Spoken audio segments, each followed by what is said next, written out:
말씀 제목 따라해 보겠습니다. 율법의 완성은 사랑입니다. 율법의 완성은 사랑입니다. 어제는 대한예수교 장로회 합동 보수교단 한중로의 주관으로 시온교회 이정감사 예배를 드렸습니다. 축하하시기 위해 오신 목사님들과 사모님들, 인천시청, 인천종합건설본부, 연수구청 신우회원들과 시온교회를 사랑하는 외부 성도님들을 포함하여 약 80~90명가량이 모여 하나님을 영화롭게 했습니다. 이렇게 많은 분들이 오실 줄을 몰랐는데 여성교 회원들이 육개장과 수육을 삶고 반찬과 김치를 준비하고 서빙하고 봉사하시느라 아주 고생이 많았습니다. 봉사에서의 권능을 받은 것 같이 모두 다 즐겁고 행복한 모습으로 헌신하는 모습을 보면서 진짜 성령 세례를 받았구나라는 생각을 했습니다. 아마 여러분이 성령 세례를 받기 이전에는 봉사하는 것이 예수님께 책망을 받은 마르다가 하는 일이라고 여겼을 것입니다. 그래서 일과 봉사에 분주한 마르다가 되기보다는 예수님 발 아래에 앉아 오직 주님의 말씀만 듣고 아무 일도 하지 않는 마리아를 동경했을 것입니다. 이런 분들로 인해 여기저기에서 누구는 하나님의 공주이고 누구는 종인가 라는 말도 들리곤 했습니다. 저는 여러분이 다 하나님의 공주가 되기를 원합니다. 그래서 열심히 마리아와 같이 예수님 발 아래 앉아서 주님의 말씀을 듣고 배우기를 원합니다. 하지만 성령 세례를 받은 후에는 아닙니다. 더 이상 예수님 발 아래 앉아서 주님의 말씀을 듣고 배우는 것이 아니라 마르다와 같이 종이 되어 이웃을 섬겨야 하는 것입니다. 봉사하는 자리인 마르다에서 주님의 말씀을 듣는 자리인 마리아가 아니라 주님의 말씀을 듣는 자리인 마리아에서 봉사하는 자리인 마르다가 되시기 바랍니다. 성령 세례와 성령 충만을 받은 제자들도 즉시로 주의 복음을 전파하는 일과 성도를 섬기는 일에 자신의 생명을 바쳤습니다. 여러분도 성령 세례와 성령 충만을 받았다면, 전인 구원을 이루었다면 더 이상 다른 일에 시간 낭비를 하지 마시고 오직 주의 복음을 전파하는 일과 성도를 섬기는 일에 자신의 생명을 바치시기 바랍니다. 이것을 위해 주님이 여러분에게 성령 세례와 성령 충만을 주셨는데 왜 다른 일에 시간을 낭비합니까? 여러분은 자신으로 시작하여 가족과 이웃 그리고 전 세계에 주님의 증인만 되면 되는 것입니다. 사도행전 1장 8절 말씀입니다. 다 같이 한 목소리로 합독합니다. 시작. 오직 성령이 너희에게 임하시면 너희가 권능을 받고 예루살렘과 온 유대와 사마리아와 땅끝까지 이르러 내 증인이 되리라 하시니라. 아멘. 어떤 것이 주님의 증인이 되는 것입니까? 오직 주의 복음을 전파하는 일과 성도를 섬기는 일입니다. 아직 주의 복음을 전파할 실력이 되지 못했다면 먼저 가족과 이웃을 섬기는 일부터 시작하십시오. 그래야 주님의 권능이 그 섬기는 일을 통해 나타나게 되는 것입니다. 어제 멀리 성남에서 임성철 성도님 가족이 일찍 교회에 도착해서 봉사를 했습니다. 윤민숙 성도는 안내와 주방, 헌금위원으로 봉사했고 임성철 성도는 방송실에서 유튜브로 실시간 생중계와 소예배실 컴퓨터 설치를 위해 봉사했습니다. 봉사를 하면서 제게 이런 말을 했습니다. 목사님 참 신기합니다. 처음 해보는 일들인데 주님이 제게 지혜를 주셔서 하게 하고 마음의 짜증이나 불편함이 전혀 없고 그저 즐겁습니다. 아마 저를 잘 아는 제 집사람이 신기해하고 있을 겁니다. 임 성도님이 봉사하는데 주님으로부터 즐거움과 지혜와 행복의 기름 부음이 있었던 것입니다. 이번에 임 성도님이 이런 일들을 해보지 않았다면 봉사에서의 권능, 곧 봉사할 때 주님이 주시는 기름 부음을 체험하지 못했을 것입니다. 여러분이 전인 구원을 이루었어도 오직 주의 복음을 전파하는 일과 성도를 섬기는 일에 자신의 생명을 바치지 않는다면 성령의 기름 부음과 성령 충만은 맛보지 못할 것입니다. 제가 3주 동안의 교회 이전을 위해 봉사하지 않았다면 임 성도님이 경험했던 봉사에서의 권능, 곧 봉사할 때 주님이 주시는 기름 부음을 체험하지 못했을 것입니다. 제가 말씀을 준비하고 선포할 때마다 체험했던 성령의 기름 부으심과 성령 충만을 봉사를 통해 동일하게 체험한 것은 이번 교회 이전을 통해 주신 새로운 은혜입니다. 이 새로운 은혜를 통해 주님이 제게 주신 복이 무엇인지 아십니까? 바로 큰 자가 되게 하신 것입니다. 누가 큰 자입니까? 섬김을 받는 자가 큰 자입니까? 아니면 섬기는 자가 큰 자입니까? 누가복음 22장 24절로 27절 말씀입니다. 한 절 한 절 교독합니다. 제가 먼저 읽겠습니다. 또 저희 사이에 그중 누가 크냐 하는 다툼이 난지라. 예수께서 이르시되 이방의 유대인들은 저희를 주관하며 그 집권자들은 은인이라 청함을 받으나 너희는 그렇지 않을지니 너희 중에 큰 자는 젊은 자와 같고 두목은 섬기는 자와 같을지니라. 앉아서 먹는 자가 크냐 섬기는 자가 크냐 앉아서 먹는 자가 아니냐 그러나 나는 섬기는 자로 너희 중에 있노라. 아멘. 앉아서 먹는 자가 큽니까? 아니면 섬기는 자가 큽니까? 당연히 앉아서 먹는 자가 크고 섬기는 자가 작은 것입니다. 그래서 이 세상에서는 큰 자가 되기 위해, 아니 자신이 큰 자라는 것을 증명하기 위해 섬기는 자가 아닌 앉아서 먹는 자가 되는 것입니다. 하지만 전인구원을 이룬 여러분은 아닙니다. 가장 큰 자는 어린 자와 같고 으뜸인 자는 섬기는 자와 같아야 합니다. 왜냐하면 주님이 섬기는 자로 여러분 안에 계시기 때문입니다. 왜 예수님이 섬기는 자가 큰 자라고 하셨는지 이해가 되십니까? 여러분의 지나온 삶을 돌이켜 보십시오. 어린 자녀들이 부모를 섬깁니까? 아니면 부모님이 어린 자녀를 섬깁니까? 당연히 부모님이 어린 자녀를 섬기는 것입니다.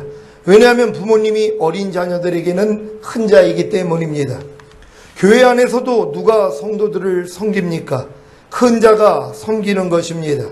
아무리 자신이 성령 세례와 성령 충만을 받았다고 자랑을 해도 이웃을 섬기는 모습이 나오지 않고 도리어 이웃에게 섬김을 받고자 한다면 아직 어린 자입니다.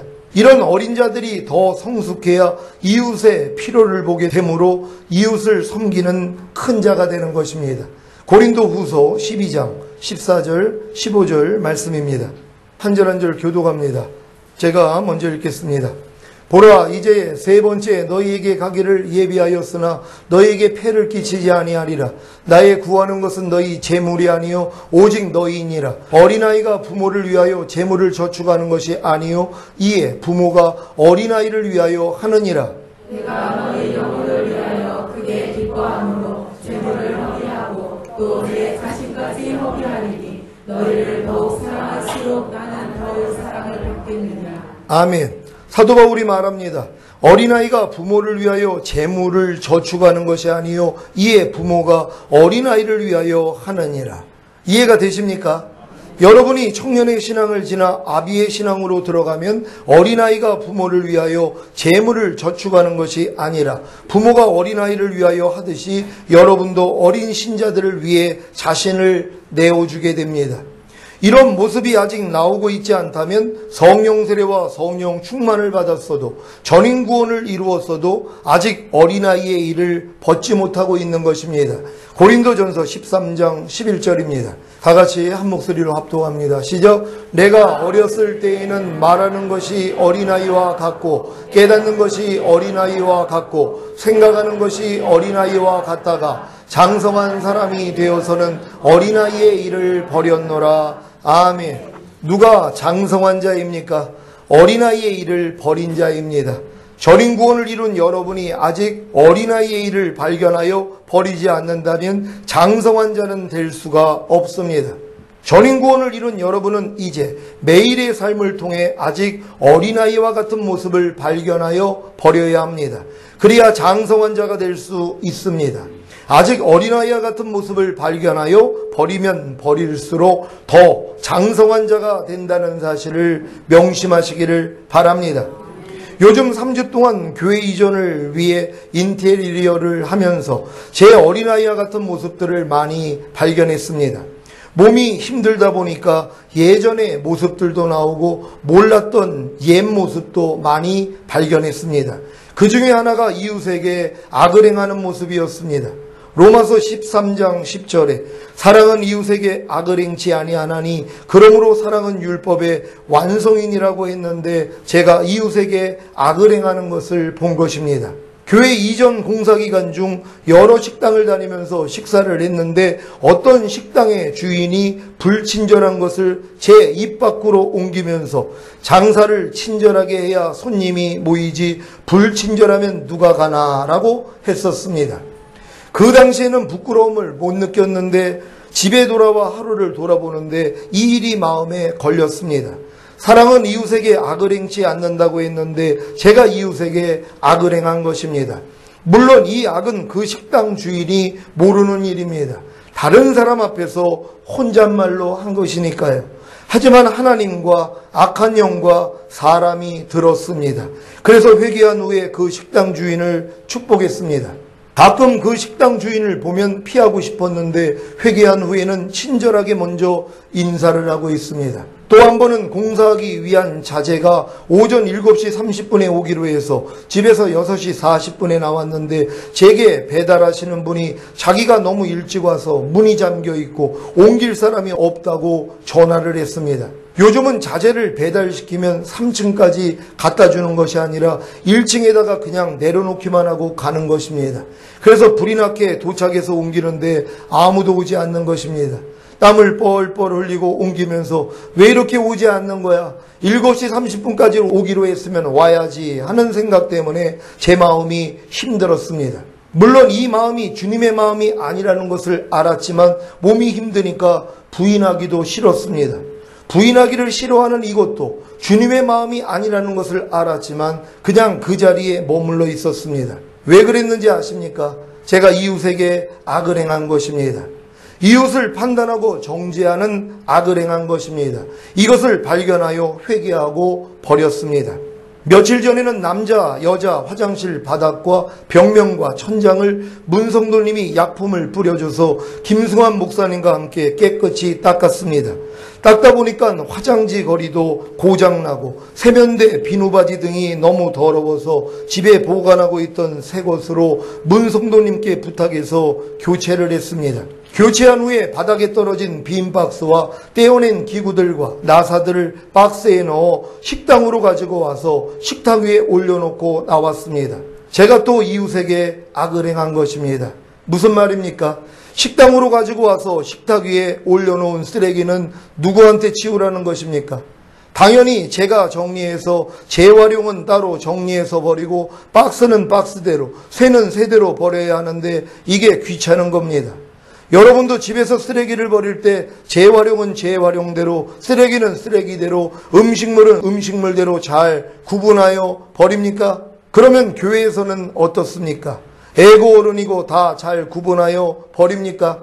어떨 때 쓰레기통을 보면 재활용이나 음식물이 뒤섞여 버려진 것을 봅니다.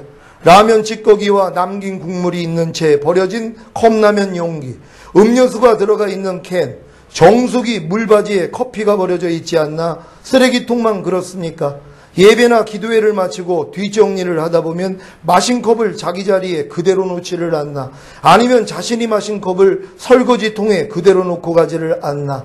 이런 것을 보면 아직 성령 세례받지 못해서 그럴 거야 하며 스스로 위로한 적이 있었습니다. 이랬던 저였었는데 제가 그러고 있는 것입니다. 제가 교체한 후에 바닥에 떨어진 빈 박스와 떼어낸 기구들과 나사들을 박스에 넣어 식당으로 가지고 와서 식탁 위에 올려놓고 나온 이유가 무엇인지 아십니까? 제 집사람이 정리를 잘하니까 알아서 잘 치우겠지 하는 생각 때문이었습니다. 이 생각이 이웃에게 악을 행한 것입니다.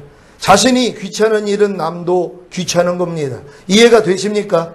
자신이 귀찮은 일을 남이 대신하게 하는 것이 바로 이웃에게 악을 행하는 것입니다. 내가 버린 휴지는 내가 줍지 않으면 다른 사람이 줍게 됩니다. 내가 씻지 않은 컵은 내가 씻지 않으면 남이 씻게 됩니다. 내가 정리하지 않은 자리는 내가 정리하지 않으면 남이 정리하게 됩니다. 이것이 이웃에게 악을 행하는 것입니다. 저는 솔직히 이웃에게 악을 행하는 것을 즐겼던 사람이었습니다. 남을 괴롭히는 것이 재밌었습니다. 남에게 피해를 주는 것을 대수롭지 않게 생각했던 사람입니다. 예전에 담배를 피울 때에는 담배꽁초를 아주 멋있게 길바닥에 던지면서 청소하는 분들이 청소할 거리가 있어야 먹고 살지 하며 제 행동을 정당화했던 아주 못된 사람이었습니다. 주님을 만나 거듭난 후로는 이런 모습들을 다 버렸다고 생각했는데 전인구원을 이룬 후에 더 지독한 모습이 발견되는 것입니다. 제가 이웃에게 악을 행하는 것이 특히 제 집사람인 경우가 허다했습니다. 교회를 이전한 후에 목양실을 정리하면서 사사건건 제 집사람을 부르고 있는 저를 발견했습니다. 전기코드 어딨어? 나사 어딨어? 십자 드라이버 어딨어? 테이프 어딨어? 줄자 어딨어? 제 집사람이 손이 10개라도 부족할 만큼 제 아내를 부르고 있는 저를 발견했습니다. 안 부르고 제가 조금 수고하면 되는데 제 수고를 덜고자 사사건건 제 집사람을 부려먹고 있는 저를 본 것입니다. 이것이 이웃에게 악을 행하고 있는 제 모습이었습니다. 큰 쓰레기 봉투를 2개나 가지고 내려가는 제 집사람을 보면서도 내가 갖다 버릴게 하지 못하고 도리어 그 자리를 슬그머니 피했던 모습이 너무 부끄럽고 아내에게 죄송할 뿐입니다. 예전 교회에서 제가 무거운 짐을 가지고 교회로 내려갈 때면 남성도님들이 제 짐을 들어주는 희생을 했는데 저는 제 아내가 큰 쓰레기 봉투를 2개나 가지고 내려가는 것을 당연히 여긴 것입니다. 이것이 이웃에게 악을 행한 것입니다. 사랑하는 시온의 성도 여러분, 전인구원을 이루었다고 하는 제가 이런 모습을 가지고 있었다는 사실에 놀라지는 않았습니까? 하지만 저는 실망하지 않습니다. 주님과 같지 않은 예전의 제 모습을 주님이 발견하게 해주셨기 때문입니다. 이제 이런 모습도 버릴 겁니다. 어제 이전 감사 예배를 마치고 소예배실에 컴퓨터를 설치하여 아이들에게 성경 만화를 보여주려고 여러 장치를 하고 신디사이저 선을 연결하려고 이 선, 저 선을 다 연결해보는 임성도의 모습에 은혜 받은 것이 있습니다. 일을 다 마친 후에 흩어진 전선들과 자재들을 꼼꼼히 상자에 넣어 뒷정리를 깔끔하게 하시는 겁니다. 그냥 내버려 두면 또 제 일이 되어 제가 다 정리해야 하는데 임성도님이 다 정리를 한 것입니다. 이것이 이웃에게 악을 행치 않는 사랑이 아니면 뭐겠습니까? 사랑하는 시온의 성도 여러분, 사랑은 이웃에게 악을 행치 않습니다. 이것이 하나님이 율법을 주신 목적의 완성입니다. 우리의 힘과 노력으로는 율법을 완성할 수 없어서 저주 아래 있었는데 예수님이 율법의 저주에서 우리를 속량해 주심으로 하나님의 사랑을 알게 하셨습니다. 이 사랑을 깨달은 저와 여러분은 이제 이 사랑으로 율법을 완성해야 합니다.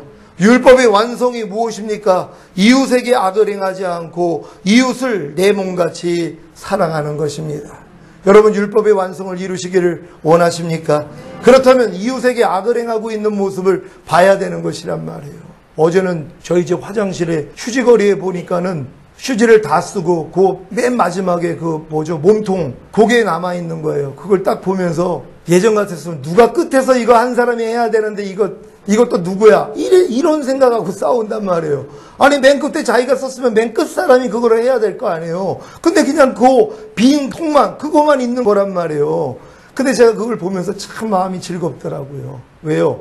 내가 이웃을 위해서 사랑할 수 있는 기회가 생긴 거 아닙니까? 그래가지고 그걸 빼가지고 그리고선 이제 화장지를 집어넣고 그걸 뺐어요. 빼면서 또 옛날 같았으면 그 세면대 위에다가 그 뺀 거를 거기다가 구겨 접어가지고 놨을 거예요. 왜요? 내가 이거 했다 하는 것도 드러내고 또 요거는 또 누가 버려주겠지 이러고 있단 말이에요. 이런 모습들이 또 드러나는 거예요. 아이고, 너 참 한심하다. 그리고 그걸 가지고 쓰레기통 까가지고 집어넣는 거예요. 그러다가 또 하나 생각이 났어요. 이건 재활용이지. 여러분이 마음을 열잖아요. 주님이 하나하나 다 간섭하십니다. 근데 이게 듣기가 싫은 거예요. 그래가지고 그냥 나 편하자고. 여러분이 누굴 좀 부려먹는다고 생각해 보세요. 예전에 제가 얘기했죠. 우리 그 주방 안에 신발 벗고 들어가지 않고 그 바깥에서 물 주세요, 뭐 주세요, 쓰레기 버려주세요. 그거 하는 사람들이 있다고요. 이웃에게 악을 행하는 거예요. 그때 좀 고쳐줬다 생각을 했는데 여전한 사람들이 있단 말이에요. 나 신발 벗기는 힘들지만 다른 사람 사람한테 그 바깥에서 신발 벗기 싫으니까 휴지 버려주세요, 물 갖다 주세요, 뭐 해주세요, 그거 하고 있단 말이에요. 여러분, 그게 이웃에게 악을 행하는 거라는 걸 이제 아셨습니까? 저도 이제 알았어요. 야, 이게 내가 하기 싫은 일 상대도 하기 싫은데 왜 내가 하기 싫은 일을 내가 안 해가지고 상대를 힘들게 만드냔 말이에요. 예배 마친 다음에도 성경책들이 저 위에 그대로 올라가 있어요. 아니, 그거 갖다가 저기다가 꽂아놓으면 되거든요. 근데 그것도 안 하는 거예요. 그럼 누가 하라는 거예요? 남은 사람이 하라는 거예요. 본 사람이 하라는 거예요. 그게 이웃에게 악을 행하는 것이란 말이에요.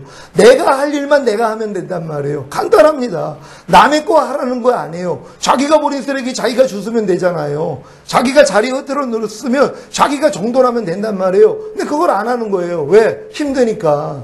성가시는 일이니까. 그럼 또 누가 해야 돼요? 다른 사람이 하고 있다는 것이란 말이에요. 특히 남성들님들. 저를 봐서 제가 얘기를 하는 겁니다. 여러분, 이러고 있지는 않습니까? 여러분이 해야 될 수 있는 일인데도 다 아내를 부려먹고 있지는 않습니까? 손톱깎이 말만 하는 사람들이 있을 것 같아요. 제가 예전에 그랬으니까 여보 손톱깎이. 아니, 그걸 왜 물어보냔 말이에요. 손톱깎이 어디 있는지 몰라요. 제가 가서 꺼내오면 되잖아요. 근데 그걸 시키고 있는 거예요. 갖다 달라는 거죠. 이런 모습들 전인권 이루었다면 이제 하나하나 다 버려야 되는 것입니다. 도리어 여러분들이 아유 손톱이 길어졌나 그러면 손톱깎이 필요해? 그럼 미리 갖다 주는 거란 말이에요. 이걸 지금 실천하고 살아야 되는 것이란 말이에요. 우리 시온의 모든 성도들이 다 이렇게 될 줄로 믿습니다. 오늘 이 말씀을 들은 시온의 모든 성도님들은 이웃에게 악을 행하는 예전의 모습을 발견하여 버림으로 이제 이웃을 내 몸같이 사랑하는 율법의 완성을 이루시기를 예수 그리스도의 이름으로 축원합니다. 기도하겠습니다. 오늘 들은 말씀 생각하시면서 제가 이번에 아주 큰 것을 육체가 힘들다 보니까 하나님이 이 모든 걸 드러내 주신 것이에요.